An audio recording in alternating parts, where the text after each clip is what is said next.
You can take the guest room or move out."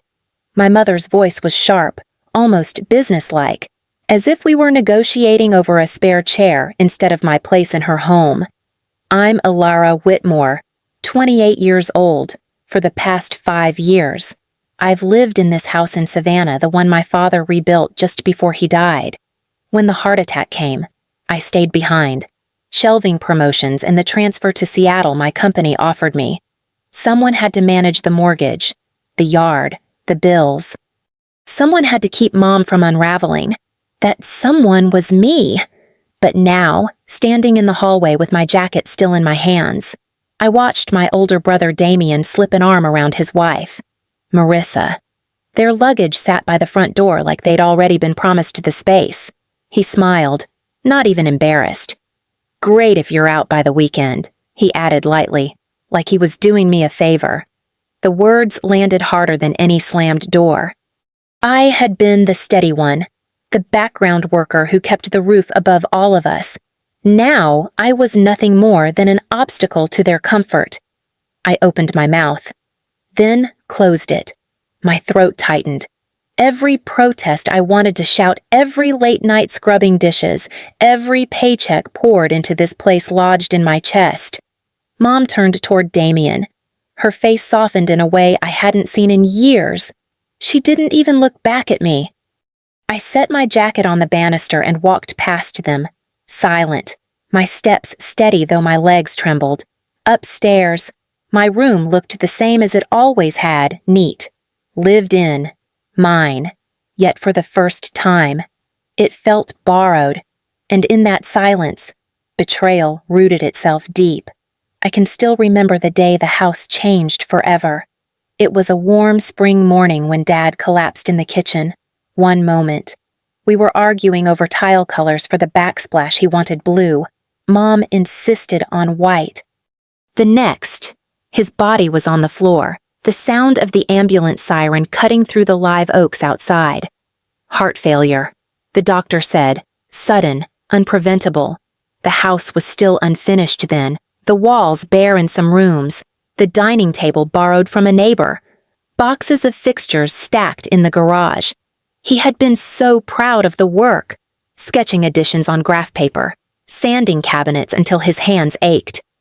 When he was gone, the rooms felt half-built, like they were waiting for his return. Mom crumbled. She spent weeks in bed with the curtains drawn. Meals went untouched, bills piled on the counter. She had always been sharp, quick with judgment, but without him she seemed lost in fog. I stayed. I told myself it was for her, but maybe it was for me too. I couldn't let Dad's work unravel. So I picked up the pieces. I took extra shifts, funneled every paycheck into the mortgage. I mowed the lawn, cleaned the gutters, learned how to patch drywall from YouTube tutorials. Some nights I sat at the kitchen table surrounded by his unfinished plans, trying to convince myself I was strong enough to carry both of us. But no matter what I did, it was never enough. Mom's eyes would linger on me like I was a shadow of what she had lost. "You should try a little more color," she'd say, tugging at my plain sweaters. "Damien always brightens a room." Or when she caught me working late, "Why don't you go out?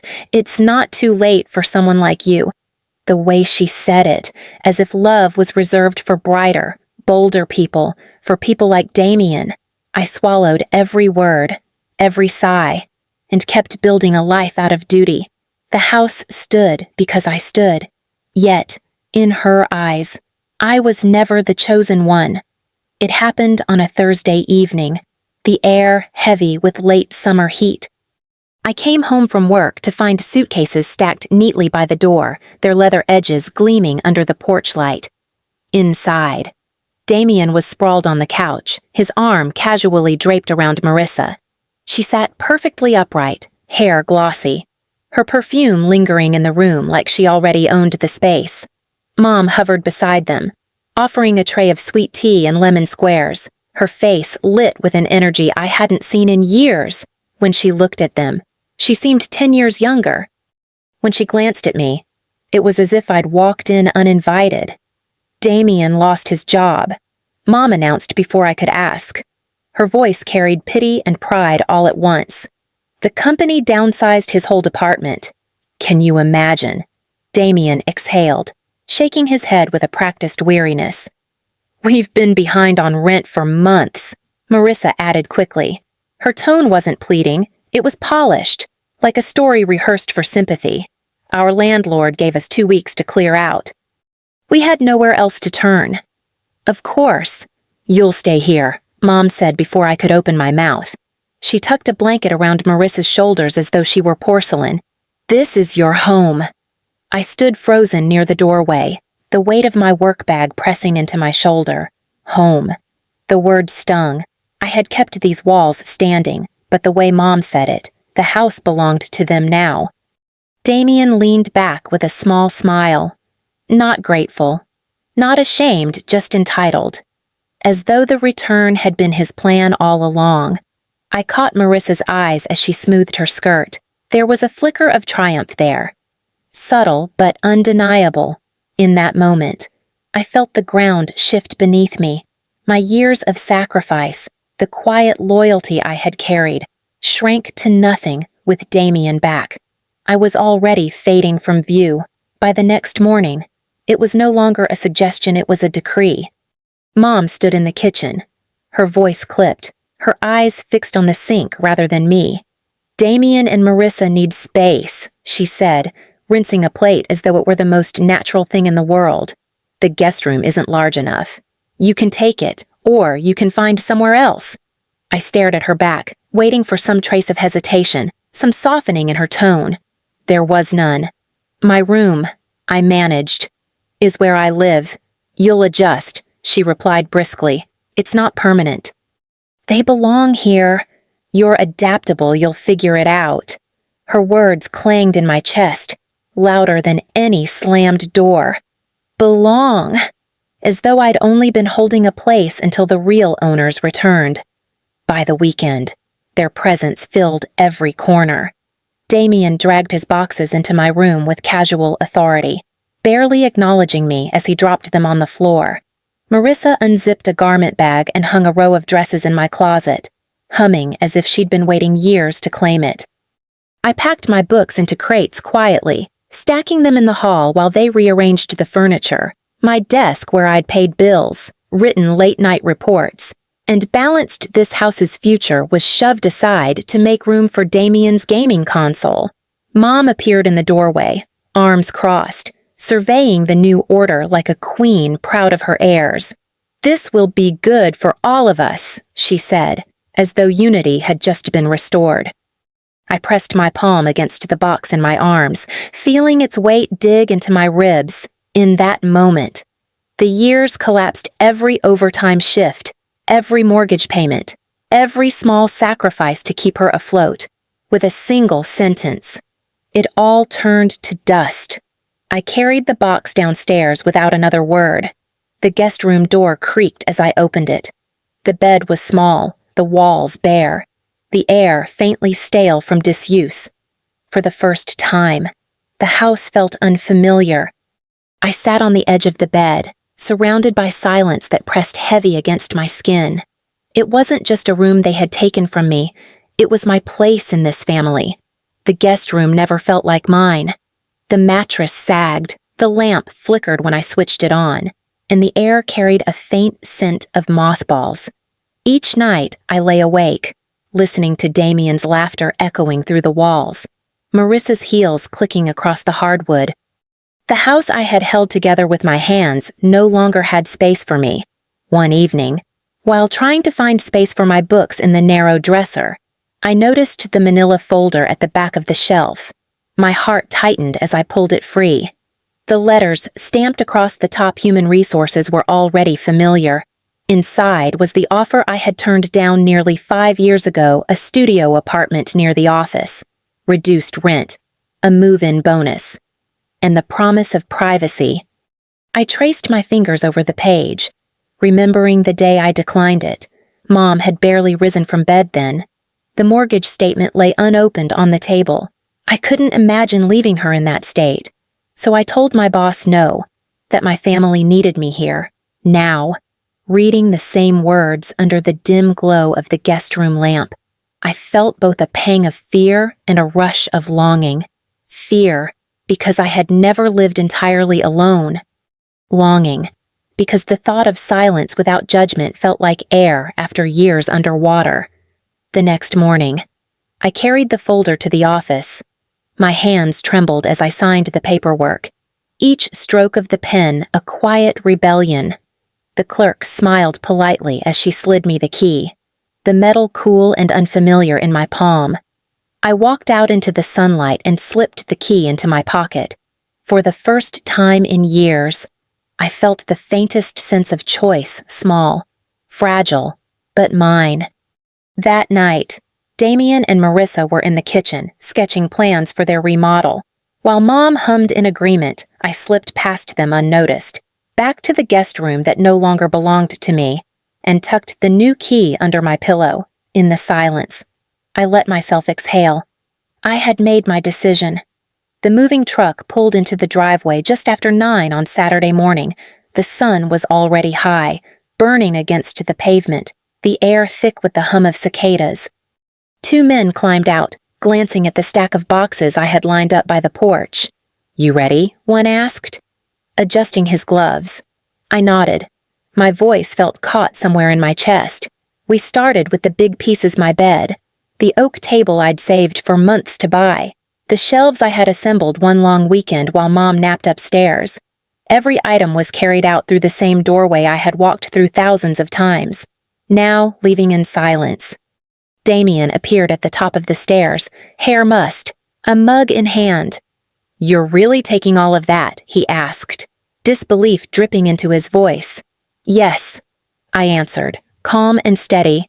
Marissa peeked around him, her face pinched. "Even the coffee maker." "It's mine," I said simply. By midday, the living room stood nearly bare. The spot where the sofa had been was outlined in dust.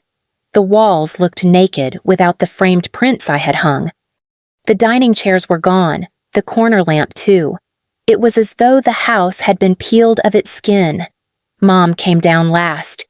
She froze at the doorway, her eyes sweeping across the emptiness, her lips parted, but no sound came.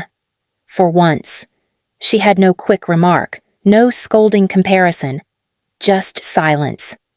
The movers carried out the final box, leaving only the echo of footsteps in rooms that once felt crowded with history. I lingered at the threshold, gazing at the hollow space that had once consumed so much of my life. This house had taken my 20s, my sleep, my breath. Now, it looked like a shell, 4 walls and a roof, stripped of everything I had poured into it. I closed the door softly behind me, the sound muffled, final, in my pocket, the key to my new place pressed cool against my fingers. I didn't go back to the house for several days. My phone buzzed with calls and messages I ignored, first angry, then pleading, then silent. But when I finally returned for the spare set of keys still on my ring, I found them waiting. Damien stood in the kitchen, arms crossed, jaw tight. Marissa hovered by the counter, eyes sharp, her usual polish cracking around the edges. Mom sat at the table, fingers laced so tightly her knuckles were white. "What did you do with the insurance money?" Damien demanded. His voice wasn't casual anymore. It was edged with something frantic. I blinked. "What money? Dad's payout," he said, stepping closer. "Mom told me it was still there, that if we came back, we'd have something to start over with. I checked the account yesterday, empty." I let out a breath. That money ran out years ago. Most of it went to repairs, hospital bills, and whatever Mom thought she needed. The mortgage after that. That was me. My wages. Month after month. Marissa let out a low sound, half laugh, half disbelief. Damien turned sharply toward Mom. "You said it was waiting. You told me if we came back, it would fix everything." Mom's eyes darted to me, then away. Her lips trembled, but no words came. I saved what I could. I continued, my voice steady, sometimes a little, sometimes more. I poured it into the joint account because someone had to keep this place standing. "That's what you saw." Damien. The balance wasn't Dad's legacy. It was my paychecks. He froze, shoulders stiff, color draining from his face. You lied, he whispered, staring at Mom. You brought me back here for nothing. Her silence was answer enough. For the first time, Damien looked less like the golden son and more like a man who had been duped, standing in the hollow house that no longer belonged to any of us. The silence didn't last long. You told me there'd be enough, Damien snapped, his voice rising. You promised we'd be okay if we came back. You said the house was covered, that Dad left us security. Mom flinched, her hands tightening on the edge of the table. I thought you thought Marissa cut in, her polished tone gone, sharp edges showing. We uprooted everything for this. We left our apartment. We sold what little we had left. And you're telling me there's nothing? Damien slammed his palm against the counter. You lied to me, Mom. You lied to both of us. Her shoulders hunched as though the weight of their fury pressed her down. I only wanted us together again, she whispered. I thought if you came home, we could fix things. Fix things, Marissa laughed bitterly. All you did was drag us into a sinking ship. The room pulsed with their voices, anger ricocheting off the bare walls. I stood by the doorway, arms crossed, watching the golden sun's crown crack, watching the mother who had once seemed unshakable fold in on herself. For years, I had waited for this moment for someone else to see what I'd lived with all along, and yet, standing there, it didn't feel like victory, it felt like ruin. Mom finally lifted her head, eyes glossy, searching my face. Alara, help us. Please. Something in me went still. I thought of the mortgage slips stacked in my drawer, the long nights I'd carried her grief while she called me plain, invisible, second best. My voice came quiet, steady, sharper than shouting. You traded me the moment he came back. Her breath caught. Damien looked between us, confusion mixing with fury. Marissa turned away, muttering under her breath. The house felt smaller than ever, filled not with family but with fractures, anger eating at the very walls.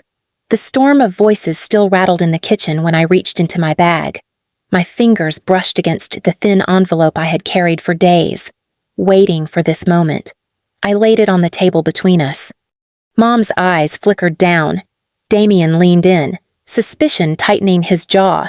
What's that? He demanded. The last mortgage receipt, I said evenly.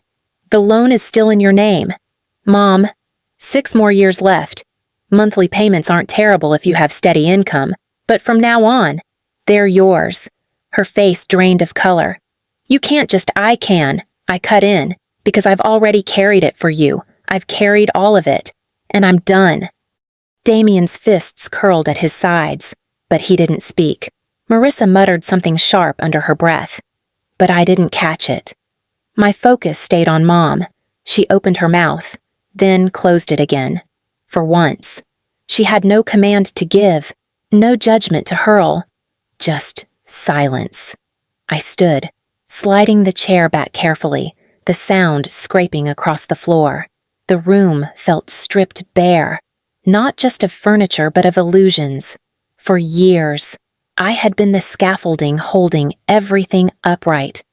Now, without me, they would have to face the weight themselves. I picked up my bag, its strap firm against my shoulder. My hand lingered on the doorframe, not in hesitation, but in recognition. This was the threshold I had crossed 1,000 times, always returning, always bending. Now, it was the line I would finally leave behind. The door closed with a soft click, but the sound rang louder than any argument. With it, years of sacrifice sealed shut. And on the other side, the air felt lighter. Weeks passed before word reached me. The house had gone on the market quickly. The listing photos showing bare walls and hollow rooms. It sat there longer than expected. The price slashed until someone finally took it for less than half of what it was worth. Mom and Damien ended up in a small one-bedroom on the other side of Savannah. A neighbor told me Mom had found part-time clerical work at a dentist's office. Damien picked up shifts at a hardware store. Marissa's polished glow had dulled. She was seen working mornings in a bakery. I didn't visit. I didn't call. My apartment was modest, a single room with tall windows that let in the Georgia light, but it was mine. The mismatched furniture I had brought fit together like pieces of a life finally claimed. The silence was not heavy anymore. It was restful. I cooked simple meals for myself, sat on the balcony with tea, and woke without dread. At work, my manager offered me a lead role, the kind of opportunity I once turned away. This time, I said yes, one Saturday morning. I walked to a cafe on Broughton Street, the kind Mom used to call pretentious. I ordered a cappuccino, opened a book, and sat by the window. The hum of strangers' conversations drifted around me, warm and unburdened. For no reason at all. I caught myself smiling. They had thought I was disposable, a placeholder, a burden. But I had been the one holding everything together. And now, with their absence heavy behind me, I finally held myself,